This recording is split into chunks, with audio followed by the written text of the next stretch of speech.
Why does this unattractive girl still reside in her parents' house? It's quite bothersome. Could you kindly vacate the premises immediately? You clearly don't belong here. Pack your things and return to your parents' house. About a month after my husband passed away, I found myself living with and caring for my mother-in-law. These harsh words were directed at me by two individuals. Did I do something wrong? I've been contributing by paying $3,000 a month for rent. However, if they view me as a nuisance, I'll leave the house as they wish. A month later, an apology came from my mother-in-law, tears streaming down her face. But apologies alone won't resolve the issue. I decided to share a surprising fact with her. It had been a year since I married her son, and we have been living in their house.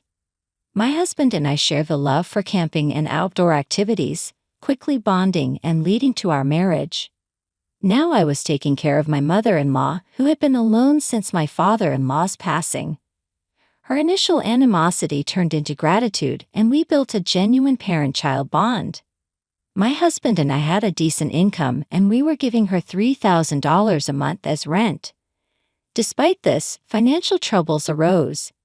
My sister-in-law, who didn't live with us, began making frequent demands for money. I intervened when she asked for financial help, suggesting ways to cut expenses.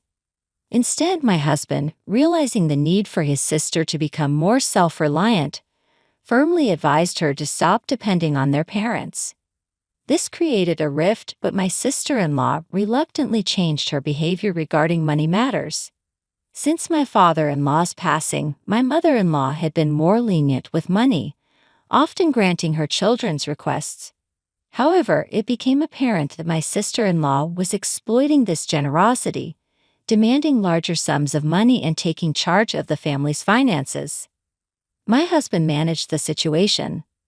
One day, as I went to work, he wasn't feeling well and had gone to the hospital in the morning. At first, I believed it was just a common cold. But during lunch, my husband called, revealing that it wasn't just a cold. They had discovered cancer. The tests indicated that it was quite advanced, and I was told I had approximately a year left to live. His shocking words rendered me speechless, and panic set in as my thoughts froze. After standing still for a while, reality hit me hard, and I rushed to the hospital where my husband was. At that time, my husband still had enough strength to converse normally, but as the treatment continued, his strength diminished. After 6 months, he could hardly talk. 7 months later, struggling to breathe, my husband tried to convey something important to me. The content of his words was surprising and left me in shock. I spent several days absorbed in those thoughts, but a week later, my husband passed away. I couldn't believe it. I couldn't grasp what was happening. However, after his passing, I was busy with a funeral week and settling his affairs. Days passed, and just when I thought I could finally start coming to terms with my husband's death, an unexpected incident occurred. "I have something to talk about. Is now a good time?" my sister-in-law asked. "Of course. What would you like to talk about?" "How much did you hear from my brother?" "Actually, I heard that a spot opened up in a very popular nursing home that's hard to get into. Why don't we consider admitting Mom there? My brother is no longer here, and taking care of that old lady must be a hassle for you, right?" My sister-in-law's smirk about this topic made my heart clench. To bring up such a topic right after my husband's death, but looking into her eyes, I could tell she was serious. "This house is too big for just that old woman, don't you think? It's a waste if my family and I live here. You can live alone without any worries. I think it's the best choice for everyone." While my sister-in-law didn't say it explicitly, her remarks gave the impression that she had been eagerly awaiting my husband's death. The way she trivialized my husband's death and her disdainful attitude towards my mother-in-law. I couldn't tolerate it anymore. "I appreciate your suggestion, but I have no intention of doing such a thing. I plan to continue living with my mother-in-law, taking my husband's place." When I firmly declined, my sister-in-law left the house in a bad mood. Originally, it seemed she viewed my mother-in-law as a convenient source of money, so her attitude was not surprising. However, I was honestly shocked by her blatant actions. Nonetheless, I had no intention of letting my sister-in-law have her way, nor did I plan to put my mother-in-law in a nursing home. But an event a week later shook my resolve. Upon returning from work, I found my mother-in-law glaring at me angrily and my sister-in-law smirking beside her. "I'm disappointed in you. I want you to leave this house. How dare you plan to put someone in a nursing home without consulting? What are you trying to do, take over the house?" "No, that's not my intention." "What do you mean? Why don't you just be honest? It was your proposal, wasn't it? You said to put Mom in a nursing home and sell this family home, and suggested we split the sale proceeds, didn't you?" "I never said such a thing." Shocked by this unexpected betrayal, I struggled to speak but managed to express my thoughts. I was genuinely taken aback, completely unprepared for such forceful tactics just because things weren't going her way. The pain and sadness enveloped me as my mother-in-law looked down on me as if I were worthless. "I don't consider you family anymore. Please leave this house right now," she shouted at me with rage on her face. It seemed my mother-in-law had no intention of listening to me. "Understood. If that's what you want, I'll leave as you wish," I responded. Perhaps my sister-in-law had influenced her, but this was a clear betrayal for me as I had decided to continue caring for my mother-in-law in place of my husband. I quickly packed my things and decided to return to my parents' home. I needed to find a new place to live and had a lot to do, but being kicked out by my mother-in-law deeply hurt me, so I decided to rest at my parents' home for a while. About a month later, my sister-in-law accused me of withdrawing money from our parents' account without permission. "Is that you? You withdrew money from our parents' account without permission, didn't you? Why is there not a single dollar left in the account?"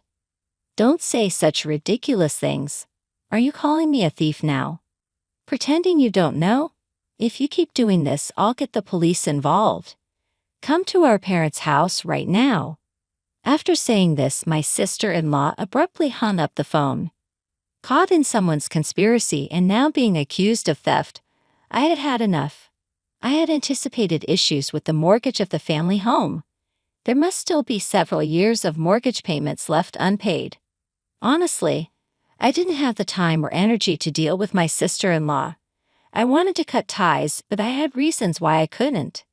There was still a truth I had to reveal with a heavy heart. Immediately headed to my in-laws' home. Just like the day I left, my mother-in-law glared at me, and my sister-in-law was there too, giving me the same look. Did he steal money from the house or withdraw it from the account? I don't know, but give it back quickly. You both were working, right? So there must be a significant balance, right? What are you talking about? There's nothing left of my father-in-law's inheritance. We've been covering all the living expenses and rent. Do you think the inheritance would cover everything? What, really? My words left my sister-in-law looking at my mother-in-law in surprise. It was clear that there was an understanding between the two. My mother-in-law knew that we had been financially supporting the family home, but she probably thought that my father-in-law's inheritance was sufficient for a while.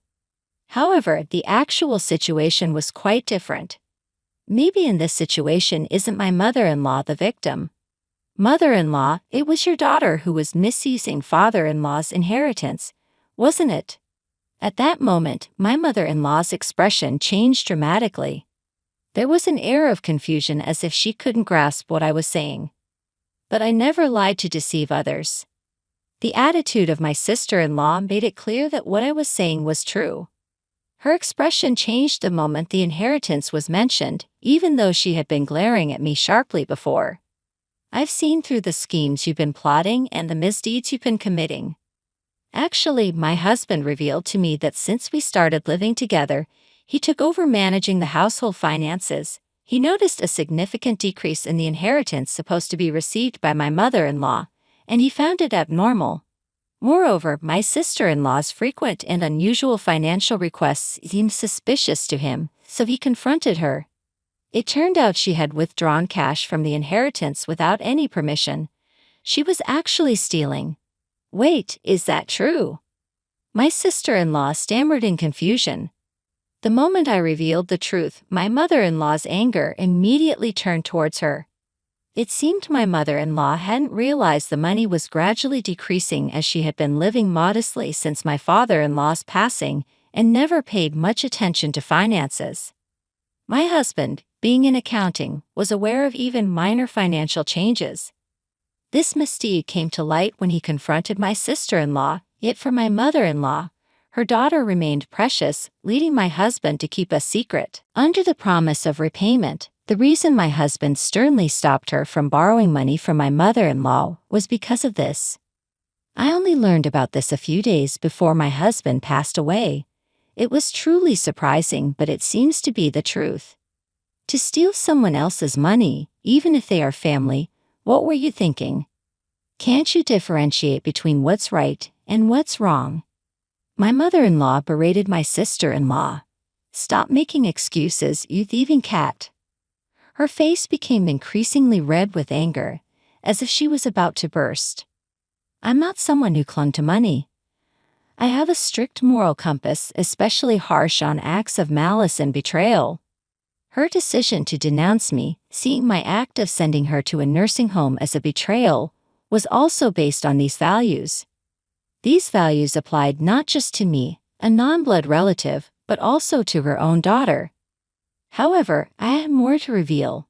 Also, the large amount of money you got by betraying your family was used for gambling, right? Huh? Wait a minute, what are you talking about? My sister-in-law feigned ignorance. I've investigated everything. You'll understand if you look at these.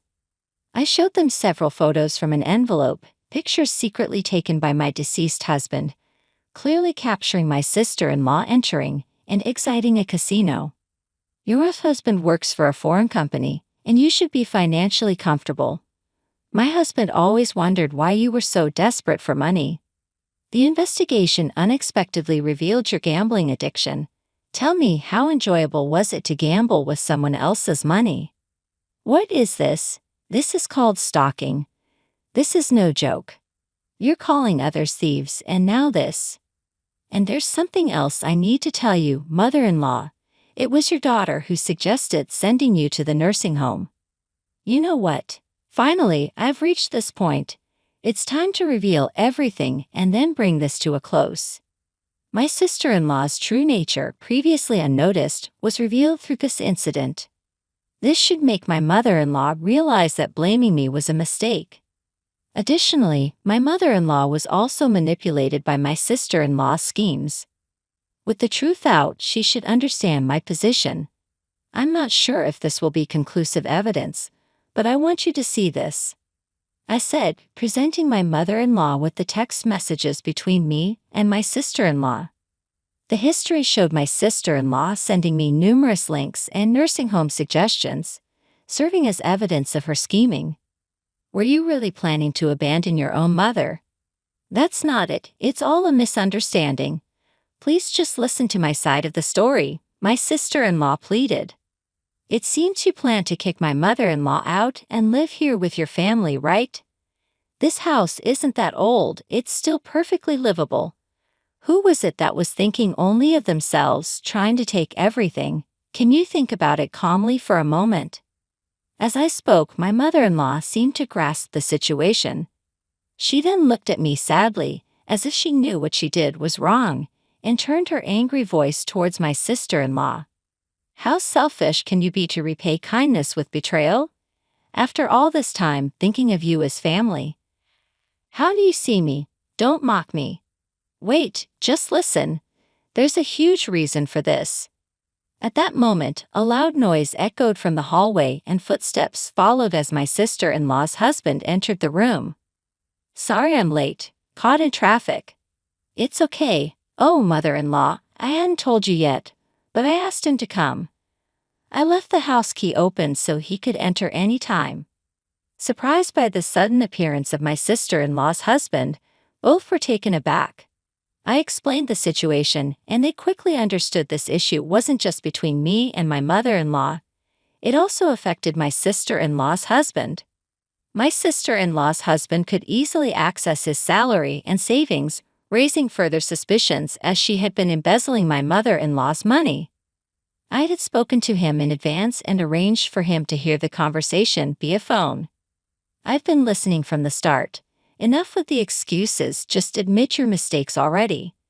That's despicable, but what you've done is a serious crime. I was shocked when I checked the bank account earlier. It was a big mistake to let you manage our finances. The atmosphere froze in an eerie silence due to the incredible anger of my sister-in-law's husband.